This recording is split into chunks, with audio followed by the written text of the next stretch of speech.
Hola, ¿qué tal? Muy buenas tardes. Bienvenidos a Club de Prensa Colombia. Soy Jesús Prado. Un gusto estar con ustedes y en compañía de dos colegas periodistas colombianos para analizar los temas más importantes y destacados dentro de la coyuntura noticiosa nacional.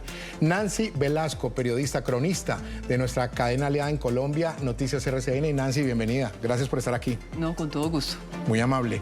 También nos acompaña Alejandro Callejas, periodista, productor de contenidos de Noticias RCN. Gracias también, Alejo, por venir y por acompañarnos hoy. Jesús, gracias por la invitación. Muy amables a los dos. Vamos a hablar de un tema, y por eso la razón en la que están Nancy y Alejandro. Es un tema muy crítico, muy crucial en esta semana para Colombia, y es lo que sucedió en el Palacio de Justicia. Recordar es hacer justicia a uno de los episodios más oscuros y violentos de la historia reciente del continente americano. Estamos hablando de un holocausto que vivió Colombia, y sus víctimas rememoraron esta semana que termina con tristeza, con dolor. Hace exactamente 40 años, el grupo guerrillero M-19 perpetró una acción terrorista en el Palacio de Justicia en Bogotá. Este ataque brutal, financiado en parte por el narcotráfico según la Comisión de la Verdad, derivó en una masacre que dejó cicatrices imborrables en la institucionalidad judicial y en la sociedad colombiana. 4 décadas después, mientras las víctimas luchan por verdad, justicia y reparación, exmiembros del M-19 ocupan importantes cargos en el Estado colombiano. El más emblemático, Gustavo Petro, quien integró esa guerrilla en los años 70 y 80 y hoy ejerce como presidente de la República. Veamos.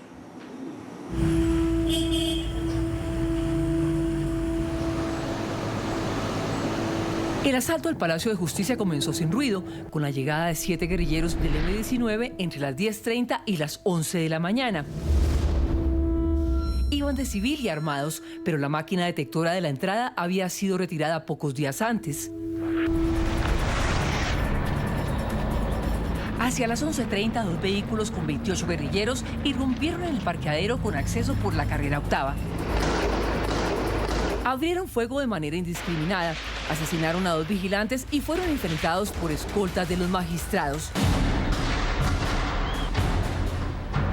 El plan para recuperar el Palacio de Justicia fue ordenado desde la Brigada 13 y tuvo un movimiento inicial del batallón Guardia Presidencial. Antes de la 1:30 de la tarde entró por la puerta del sótano el primer tanque, un Urutu con 9 militares que además fue escudo para el ingreso de 14 soldados del Guardia Presidencial. Hacia las 2 de la tarde un tanque Cascabel derribó la puerta de la entrada principal del Palacio de Justicia. Entró seguido de otro tanque y al poco rato por esa misma puerta ingresaron otros 2. De ahí hasta las 10 de la noche continuaron entrando por el frente y por el sótano. Los guerrilleros, de ver que el ejército no paraba de disparar, y entonces lo que hacen es utilizar a los magistrados como carne de cañón y protegerse con los magistrados. Uno de los rehenes era el presidente de la Corte, Alfonso Reyes Echandía, quien después de varios intentos por comunicarse con el presidente de la República, habló a través de la radio para lanzar la súplica que nadie en el gobierno atendió. Que el presidente de la República dé finalmente la orden de que cese el fuego. Inmediatamente. En las horas finales, unas 60 personas fueron llevadas a un baño de 20 metros cuadrados entre el segundo y tercer piso, que se convirtió en el último lugar de resistencia de los asaltantes. Cuando se vieron perdidos, los guerrilleros atendieron las súplicas y dejaron salir a las mujeres y después a los heridos, luego a los otros rehenes, pero intentaron poner a los magistrados Horacio Montoya Gil y Manuel Gaona Cruz y a un abogado como escudos. Hacia la 1:30 de la tarde de aquel 7 de noviembre, ya la operación final del ejército, conocida como Operación Rastrillo, estaba llegando a su fin con la ocupación del baño que fue el último infierno del asalto al Palacio de Justicia. Lo que ustedes acaban de ver es parte de un especial que ha hecho nuestra cadena aliada en Colombia, Noticias RCN, y cuyos principales autores son los dos colegas periodistas que nos acompañan el día de hoy, Alejandro Callejas y Nancy Velasco. De hecho, la cronología que vieron es una versión ajustada a este espacio, porque realmente, Nancy, la cronología dura 12, 14 minutos, ¿no? Sí, el lunes festivo emitimos la original, que es de 12 minutos. Y aún esa es corta para contar todo lo que hay que contar sobre el asalto. Yo no la llamo a toma, asalto al Palacio de Justicia. Yo quisiera empezar por ahí. Ustedes hicieron un trabajo impresionante en cabeza de Alejandro Callejas en esos especiales que hace Noticias RCN. Y a mí me queda la sensación, o quisiera preguntarles a ustedes, ¿Qué les queda hoy en día con ese trabajo periodístico, 40 años después, más claro de lo que tenían antes en la formación periodística? Sí. Las dudas que tal vez algunos de los colombianos, cuando empezamos a hacer el mundo del periodismo, nos quedan de hechos como el del Palacio de Justicia. ¿Se les aclararon las dudas o les quedaron más lagunas, más vacíos? Nancy y luego Alejo. Haciendo todo ese trabajo de información, de documentación sobre lo que fueron los hechos del Palacio de Justicia, los hechos me refiero al 6 y 7 de noviembre de 1985, 28 horas de terror, me queda claro que eso fue terrible, que durante muchos años ha sido enfocado el tema en los desaparecidos, que es otra tragedia, de ninguna manera le voy a quitar dolor a esto, pero no se han enfocado nunca los trabajos de reconstrucción, me parece a mí, en lo que yo he visto, en lo que vivieron los civiles atrapados en medio del fuego que comenzó el M-19, que entró a sangre y fuego, y la respuesta desbordada de los militares, digamos. A mí eso me causó, sinceramente, dolor. Sí. Mirar el material que tenemos aquí en Noticias RCN, pues en el Archivo General del Canal, leer el informe de la Comisión de la Verdad, leer esos testimonios es muy duro. Y entiendo ahora mucho la rabia que tienen todavía personas como Carlos Medellín Becerra, hijo de uno de los magistrados inmolados, y Mauricio Gaona, que claro, han sido muy citados en estos días, en estas semanas. Entiendo mucho el dolor, es que no es para menos. Y digamos también me impresiona mucho, eso no lo alcanzamos a poner en el informe, por ejemplo, que el M-19, eso está dicho por la Comisión de la Verdad, entró con la certeza de que iban a tener como una especie de, comillas, victoria, comillas, comparada a la que tuvieron cuando se tomaron la Embajada de la República Dominicana. Sí. Es decir, eso está argumentado con testimonios. Tal vez pensaron que iba a ser lo mismo. Sí, de hecho, un magistrado de los que habla en el informe que hicimos, él dice que entrevistó a una pareja de guerrilleros, porque el M-19 entró en pareja, eso es una estrategia que tenían, y uno de ellos, que perdió a su compañera ahí, le decía al magistrado o a los magistrados que le duele mucho haber permitido haberla dejado entrar, pero que ella, cuando entró la guerrillera, le decía: tranquilo, esto va a ser vamos a salir como en la toma de la embajada, no pasa nada, todo va a estar bien. Bueno, Alejandro, ¿qué le queda después de estos, yo digo que son meses, ¿no? Porque ustedes vienen trabajando estos especiales muchas semanas atrás. ¿Qué le queda y qué todavía no le queda despejado?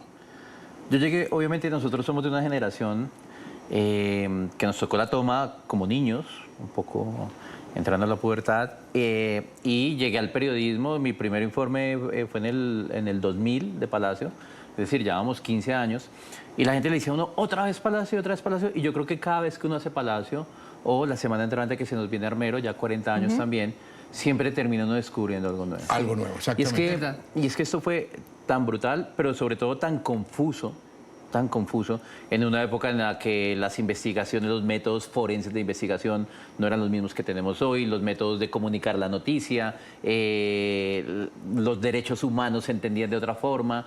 Entonces ocurrieron tantas cosas, como acaban de quemar Palacio, tiene 100 desaparecidos, y lo primero que pasa es un carro de bomberos lavando el Palacio y las cenizas. Sí, y ahí se fue todo. Ahí se fue todo. Eso fue es decir, grave. y con un agravante que nosotros, yo lo entendí de esa forma y esa es mi lectura, nos pasan dos tragedias similares, y es, claro, cuando está terminando Palacio y se da mucho tema de las desapariciones, la gente que supuestamente va a las caballerizas, pues nos llega otra tragedia que nos supera y todos volteamos a ver esa tragedia, y de un momento el final de Palacio, que es las desapariciones, pues como que el país en ese momento no pudo ver lo que ocurría ahí porque estábamos mirando otra tragedia. Y encontrar que 40 años después hay familias que dicen: no tengo mi ser querido, pero lo peor, uno estar esperando un ser querido, independientemente de cómo haya fallecido, si fue en manos del M-19 en una toma violenta o con la fuerza desmedida del ejército.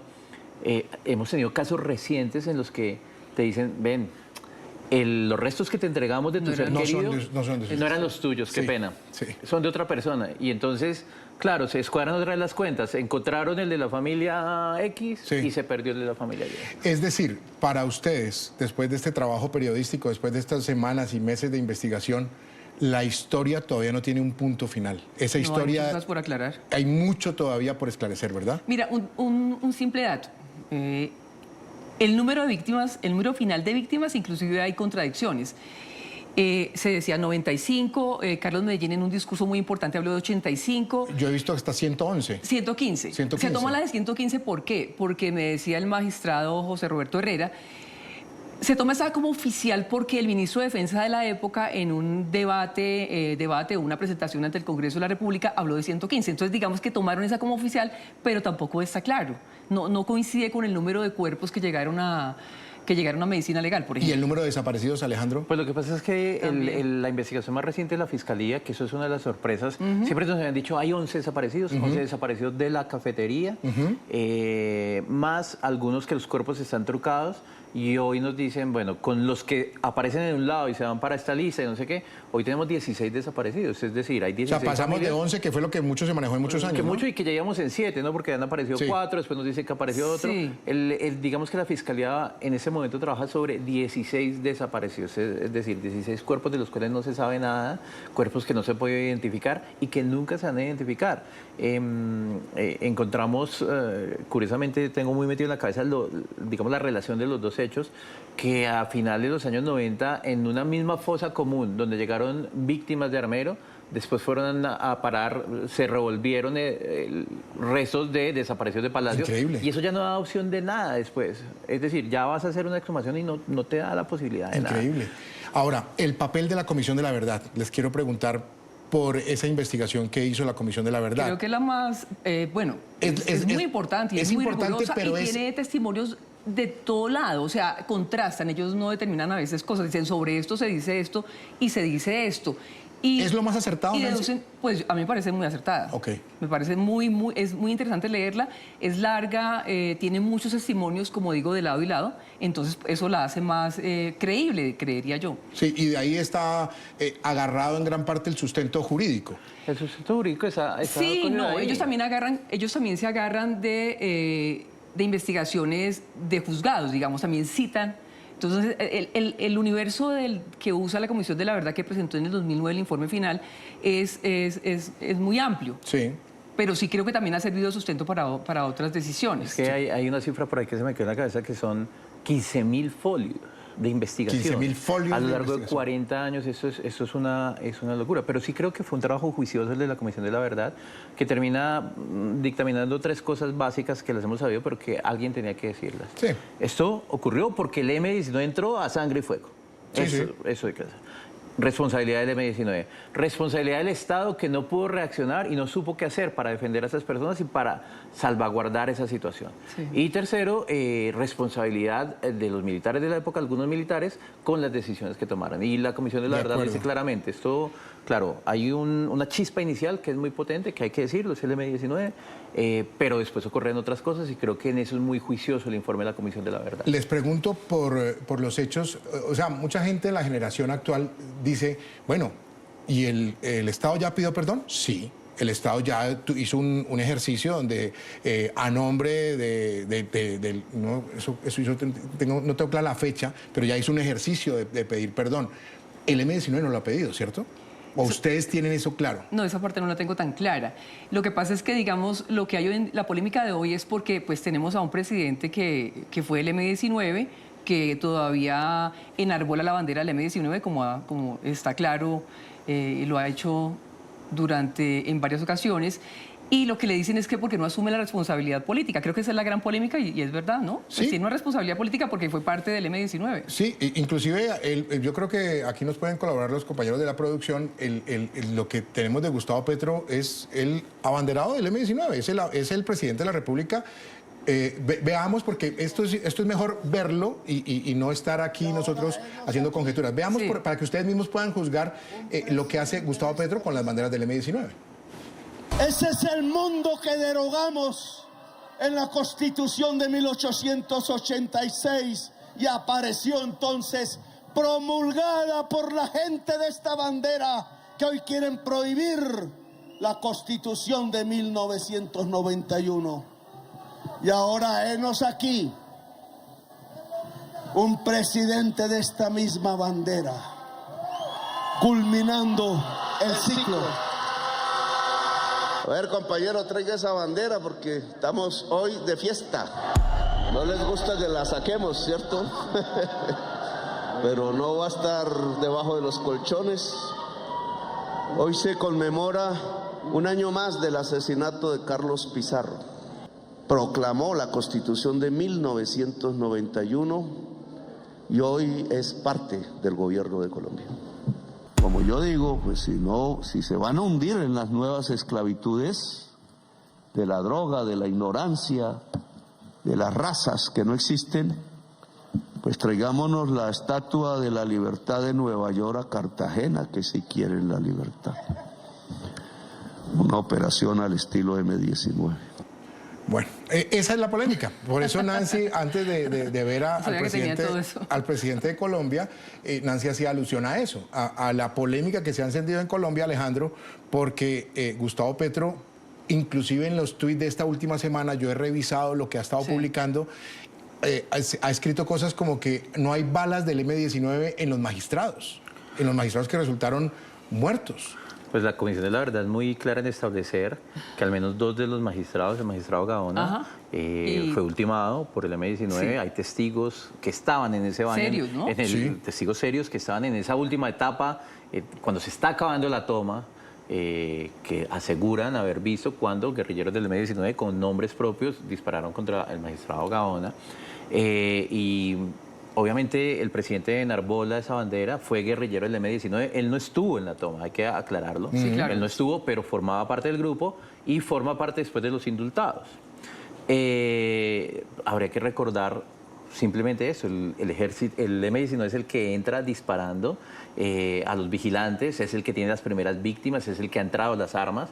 Entonces yo sí creo que hay que asumir una responsabilidad política. A nombre del grupo del cual se es una especie de símbolo, ¿no? Porque pues, en ese momento es el presidente. Hay que ser coherentes. Si está sacando la bandera, y lo acabamos de ver, y está en plaza pública agitando esa bandera, pues la responsabilidad también le lleva a decir, hombre, sí, se hizo esto, y en nombre de eso que se hizo, pues se le pide perdón, por lo menos, un acto de perdón. Es que yo no lo tengo claro, el M-19 no ha pedido perdón, no hay un dirigente del M-19 que haya pedido perdón. Yo he revisado para venir a este programa y no lo encontré, no lo pude encontrar. Creo que Antonio Navarro ha mostrado una posición un poco más, digamos, más sabia, más clara. Más crítica. Hacia el mismo M, sí, nunca ha sacado pecho, por lo menos por la toma del Palacio.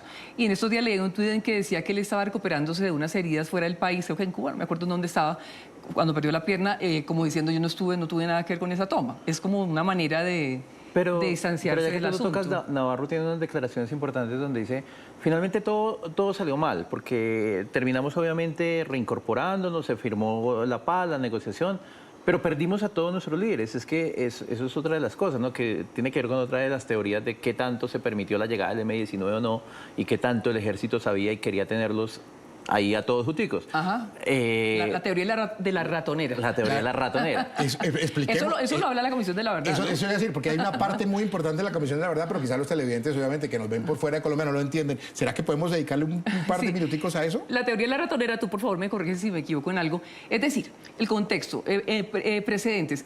El ejército había sido muy herido por actos del M-19, como el robo de las armas del Cantón Norte, la toma de la Embajada de la República Dominicana, que fue 2 años atrás, pero bueno, eso era una herida abierta para el ejército. Y hacía poco, menos de un mes creo, o un mes, habían atentado contra el entonces ministro de Defensa de Cargos Militar, el general Vega. No, el general. Sí, Vega. Era Vega, ok. Entonces, digamos, había una herida. El M-19, por su parte, también estaba pues herido, pues un grupo guerrillero pues, estaba herido también por lo que recientemente había ocurrido con sus integrantes, como creo que un grupo de muchachos que se tomaron un camión para repartir, lo robaron. En el sur de Bogotá. Sí, para repartir leche, y creo que algunos los mataron. Entonces digamos que esos estaban, había un deseo de encontrarse, ¿sí? De revancha. Sí, un poquito. La teoría de la ratonera es que dicen como no había medidas suficientes para cuidar el Palacio de Justicia, lo cual tampoco ha sido respondido. ¿Quién dijo que quitaran, quién dio la orden para quitar las medidas de seguridad del Palacio? Por ejemplo, la máquina detectora de metales.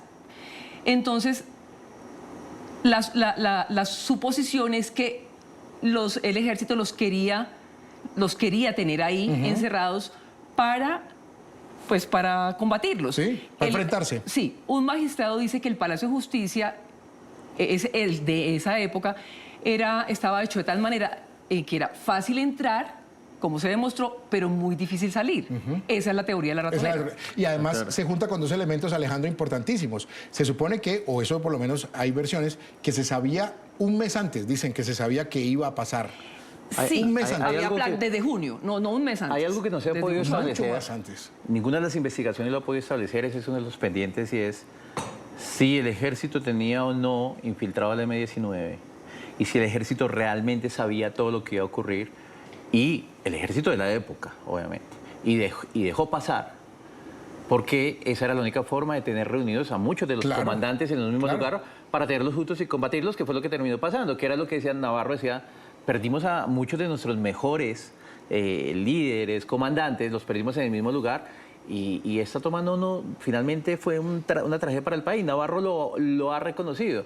Y eso de que tanto sabía el ejército, que tanto lo permitió, si es que lo permitió, sigue siendo una gran especulación. Sí. Un gran que interrogante. nunca se va a poder De esos comprobar. elementos, lo de la vigilancia sí está confirmado, ¿no? La vigilancia sí la retiraron 2 días antes, Sí, exactamente. Exacto, porque la quitaron. Y también es interesante que cuando se produce la noticia de la toma del Palacio de Justicia por parte del M-19, se tituló en algunos medios, pues en esa época muy diferentes a lo que es ahora, sobre todo la radio, que era la más de mayor rapidez en informar. Crónica de una toma anunciada. Claro, Eso ha citado inclusive la eso Comisión que de la tiene que Verdad. ver con la suspicacia de miércoles, ¿cómo llegan 8 tanques de guerra ¿Tan rápido? en 20 minutos a la Plaza de Bolívar? ¿Por qué estaban tan preparados? El ejército ha dado 1000 explicaciones, pero son como, finalmente esto termina siendo como una película de suspenso, ¿no? Más allá del dolor, de lo que representa, termina siendo un tema donde hay muchas incógnitas aún. Muy bien. Vamos a hacer una pausa. Les pido a los televidentes también un par de minutos. Hacemos una pausa, regresamos, seguimos hablando de este tema que ha cobrado mucho más vigencia en Colombia en esta semana. Son 40 años ya de, como bien lo dice Nancy, ese asalto del M-19 al Palacio de Justicia. Regresamos.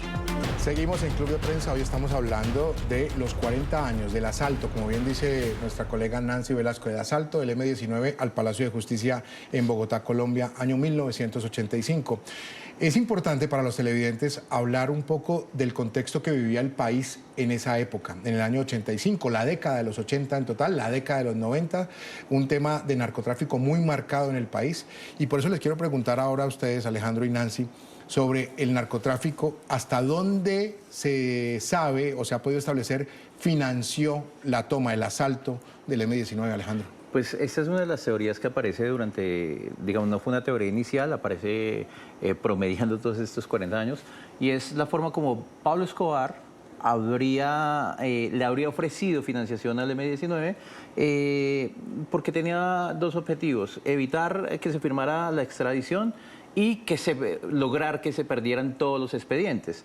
Y esto tiene conexión con otro evento también de esos mitos de Palacio, es cómo se produjo el fuego en Palacio, que terminó quemando todo entre Claro, ellos. los archivos se quemaron. Todos los archivos se quemaron. Para este especial volvimos a hablar con el ahora general retirado Plazas Vega, que recordemos fue uno de los primeros implicados, es el que hace la retoma a Palacio, estuvo detenido y después se decretó su inocencia. Y él nos dice: Pablo Escobar había ofrecido un dinero por tomárselo y asesinar a los magistrados, y un dinero adicional si quemaban los archivos.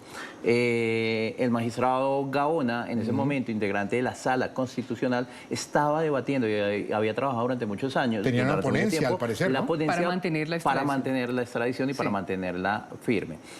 Siempre se ha dicho eso, siempre se ha dicho que el poder de Pablo Escobar pudo tener mucho que ver en cómo un grupo que era fuerte, que era espectacular, pero que necesitaba una inyección económica para lograr lo que logró. Siempre se ha tenido esa relación o esa suspicacia de que Pablo Escobar financió el golpe y Nancy, pues, inclusive Gaona lo Nancy dice muy bien. alcanzaron, sí, inclusive Digo- a dar hasta cifras. Yo por ahí he leído que se habla hasta de $1 millón de la época.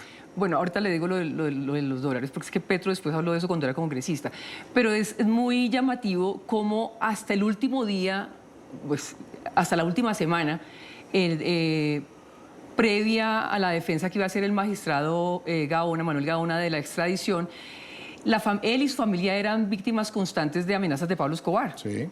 Terribles. O sea, el hijo, hoy el doctor Mauricio Gaona dice que, en la entrevista que nos da, dice que ellos vivían corriendo, tenían que salir en la madrugada porque Pablo Escobar, con todos sus recursos del narcotráfico, de matones y demás, los perseguía. Y era porque él defendía de manera muy valiente la Constitución, iba a mantener la extradición. Entonces, digamos, pues es como, no hay que atar demasiados cabos para entender que es muy posible que haya tenido algo que ver, porque como están en esa amenaza con el magistrado y justo se produce la toma de la embajada, perdón, la toma del Palacio de Justicia, el asalto del Palacio de Justicia.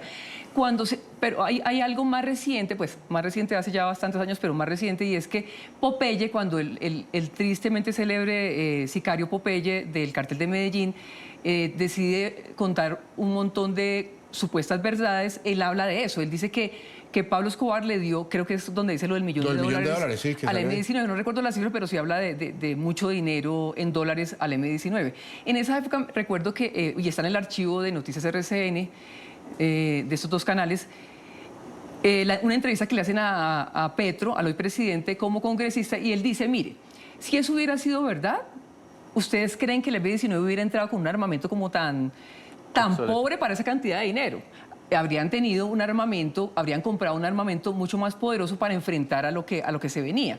Entonces, no sé, él plantea eso, pero sí, claro. a mí me llama mucho la atención sobre todo las persistentes y crueles amenazas al magistrado que insistía en la defensa de la extradición. Entonces, Pero no es solo eso, Jesús. Sí. Es decir, la protección de la que estábamos hablando, que se levantó en el Palacio, ok. la protección se había determinado y se había dado porque la mayoría de los magistrados estaban amenazados. Claro, No solo Gaona, la mayoría de los magistrados estaban amenazados en un momento muy difícil de Colombia, y hay un periodista reconocidísimo, Edgar Telles, que nos dice, yo creo que lo de Palacio es el nacimiento del narcoterrorismo en Colombia. ok, interesante. Una teoría muy interesante. Yo le escuché a Mauricio Gaona, que es el hijo Sí. del magistrado Gaona, que de manera anecdótica recordaba, estaba pequeño, pero recordaba lo que había pasado la noche previa al asalto.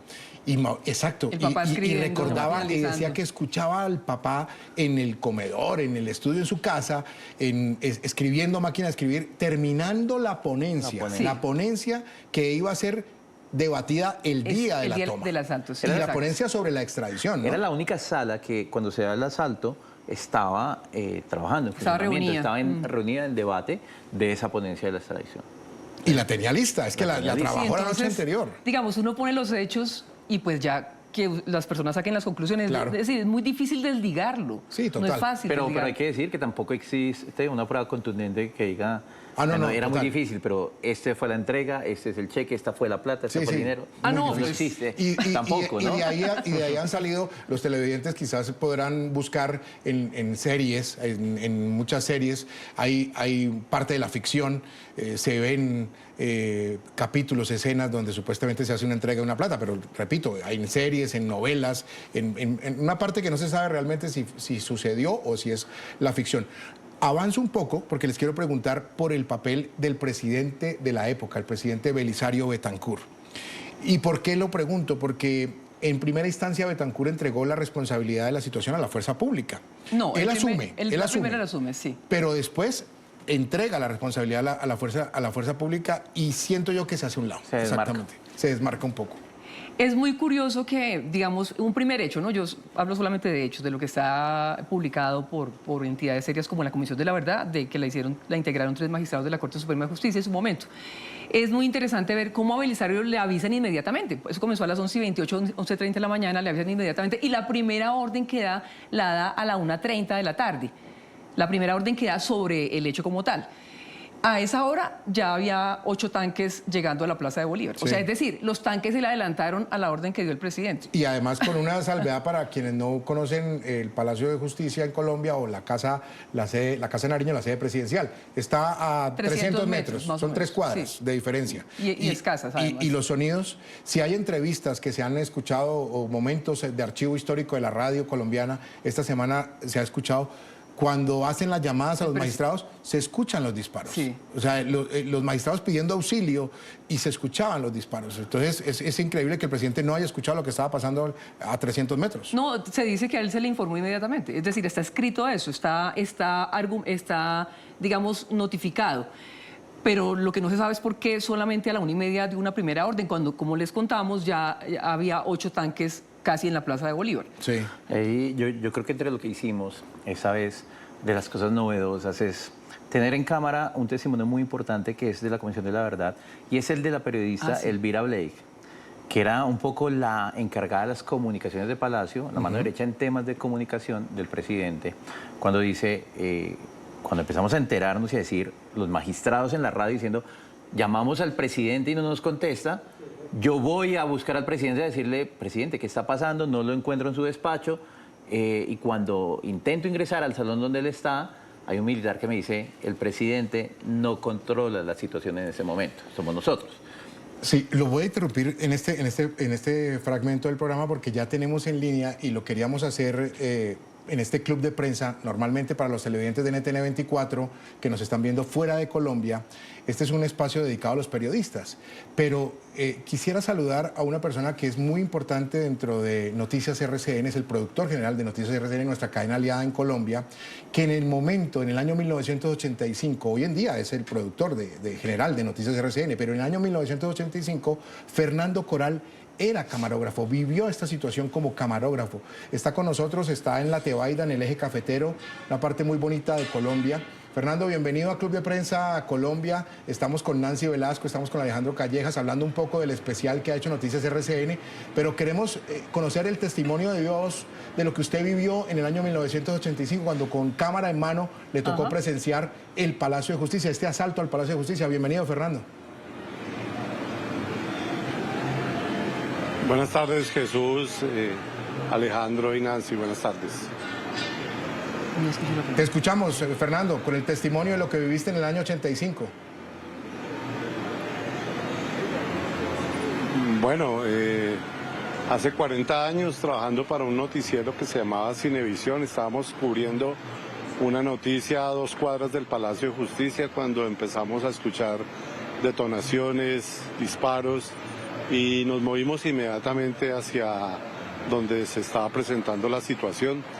Poco a poco nos fuimos enterando de que se habían tomado el Palacio de Justicia, que era un asalto por parte del M-19, y buscamos los mejores sitios para tratar de lograr las mejores imágenes. Nos subimos a un edificio detrás del Palacio de Justicia, una entidad bancaria, más o menos un 6º o 7º piso, y desde ahí pudimos lograr pues imágenes bastante impactantes, la llegada de los helicópteros, el desembarque de policías, la cantidad de personal de civil que estaba intentando contrarrestar y entrar al Palacio de Justicia. Pudimos apreciar todo el caos que se presentó en ese momento, los disparos que iban y venían de adentro hacia afuera, de afuera hacia adentro, y ver cómo poco a poco iban cayendo los que trataban de ingresar, iban cayendo poco a poco. Fue una situación bastante caótica en los primeros minutos de la toma. Fernando, lo más impactante, ya para finalizar, agradeciéndote el espacio que tienes con NTN 24, lo más impactante, lo que más recuerdes de esos 40 años, muy brevemente. Pues hay muchas cosas, ¿no? Ver salir los rehenes, que la mayoría salían con sus caras negras del incendio, ver esa tanqueta disparando hacia el palacio en la noche, ver cómo los tanques intentaban ingresar por la puerta del parqueadero, por la puerta principal del palacio, y sobre todo ver cómo muchos de los que estaban tratando de ingresar los iban dando de baja desde adentro. Creo yo que adentro tenían gente muy experimentada que logró impactarlos. Fue bastante angustiante, y sobre todo la imagen que más me queda es ver ese palacio incendiándose en la noche y uno imaginar qué estaría pasando dentro del Palacio de Justicia. Muy bien, le agradecemos a Fernando Coral, es el productor general de nuestra cadena aliada en Colombia, Noticias RCN. Fernando, gracias por estos minutos aquí en Club de Prensa de NTN 24, muy amable. Con gusto, Jesús. Gracias. Gracias. Era camarógrafo en el año 1985, vivencial, un testimonio que nos enriquece lo que estamos hablando. Vamos a hacer una pausa comercial. Los interrumpí en el espacio de Belisario Betancur, hay cositas todavía pendientes. Vamos a seguir hablando después de la pausa. Recta final en Club de Prensa Colombia. Este espacio lo dedicamos a las conclusiones. No es una camisa de fuerza, no es una manera de cerrar aquí y dar punto final a lo que hemos venido hablando a lo largo del programa, pero sí es un espacio donde los invitados pueden darnos a manera de conclusión una idea, algo que les haya quedado de lo que hablamos o de tal vez cosas que se nos quedaron y que no las pudimos desarrollar por falta de tiempo. Adelante, Nancy, y cerramos con Alejandro. Bueno, sí, hay muchas cosas del Palacio que pues, no se pudieron incluir porque, digamos, requería una investigación más amplia. Y también en televisión el tiempo es muy breve, como tú lo estabas diciendo en este momento, hace un rato. Hay que entender que en esa época las técnicas, los recursos para investigar eran muy distintos a los que hay ahora. Es decir, y aparte de eso hubo errores garrafales en la escena del crimen que fue el Palacio como tal. Entonces, digamos, queda por resolverse muchas cosas. Yo no sé si algún día con solo técnicas de ADN y todo puedan aclararse algunas dudas. Pero digamos que la mayor conclusión que tengo personalmente, además, no solo como periodista, sino como una colombiana, es que la herida abierta por el asalto al Palacio de Justicia es todavía muy dolorosa, es todavía muy profunda. Hay muchos puntos por cerrar. Ojalá cerraran el punto de los desaparecidos, el punto de saber si hubo un minigolpe o no hubo un minigolpe, como se dice sobre la actuación del presidente. Es decir, es eso. Alejandro. Pues yo, más allá de todos estos hechos que, como te decía, siempre nos sorprenden, de lo doloroso que es, de ver a víctimas 40 años después, la hija del administrador de la cafetería que no lo conoció, que hoy tiene 40 años, no lo conoció y le duele su papá, aunque no estuvo un solo segundo con él. Esos son dolores muy fuertes y muy grandes, pero yo creo que más allá de esos dolores, está 40 años después, como país, no nos hemos perdonado. Increíble, como país seguimos haciendo unos ejercicios en los que todo se nos olvida, no hay verdadera memoria, reparación creo que nunca va a haber. Es decir, estamos diciendo, el M-19 pidió perdón, tal vez no ha pedido perdón, pero eso no termina siendo suficiente cuando ves que las cosas siguen ocurriendo, cuando ves que hay familias que todavía no tienen una razón, pero que son cosas que en esta Colombia hoy en día, no por el Palacio, siguen ocurriendo. Hijos que por culpa de la violencia crecen sin sus padres, dos polos opuestos que no se perdonan y que 40 años después no hemos sido capaces de encontrarnos en un punto y decir, bueno, tenemos que olvidar y seguir adelante. Creo que eso es lo más doloroso de esta Colombia. En este momento del programa, antes de finalizar, hacer la última pausa comercial, me gustaría que revisáramos una caricatura que ha hecho el caricaturista colombiano Oblado en Trazos del Mundo. Veámosla. La caricatura se titula Un recuerdo que arde y es el presidente de Colombia, Gustavo Petro, con la bandera del M-19 y atrás el Palacio en llamas diciendo yo no lo incendié. Simplemente la dejo para que nuestros televidentes también tengan una mirada de una persona como Oblado, que es caricaturista colombiano, distinta de lo que hemos venido hablando a lo largo del espacio el día de hoy. Vamos a hacer la pausa, la última pausa y ya regresamos. Llegamos al final de Club de Prensa Colombia. Vamos a darle las gracias a Nancy Velasco. Ella es cronista de nuestra cadena aliada en Colombia Noticias RCN. También Alejandro Callejas, el productor de contenidos de Noticias RCN. A los dos, de verdad, muchas gracias por haber venido hoy, por haber acompañado aquí el espacio de Club de Prensa, pero por haber hecho memoria. Y porque, como lo decía al principio, la memoria ayuda a hacer un poco justicia. No, hacer memoria es hacer justicia. Recordar es hacer justicia. Gracias, Nancy. Con mucho gusto. Muy amable. Alejandro. Jesús, muchísimas gracias. Yo sé que a los dos les cuesta un poco el espacio y esto es a manera de anécdota porque los dos son demasiado demasiado buenos haciendo crónicas, demasiado buenos investigando y les cuesta el venir a estar aquí frente a una cámara. Lo digo en el mejor sentido de la palabra, no lo estoy diciendo menospreciando el trabajo a ninguno de los dos. Los hechos son los protagonistas, no el periodista, no el periodista. Sí, es verdad. Y a los televidentes los vamos a invitar a que entren a Noticias RCN, a la página de Noticias RCN. Ahí pueden encontrar todo el especial del Palacio de Justicia. También los invitamos a que sigan Instagram. Ahí está precisamente la página de Noticias RCN. Van a encontrar todo el contenido de lo que ellos realizaron para esta semana que termina en Colombia.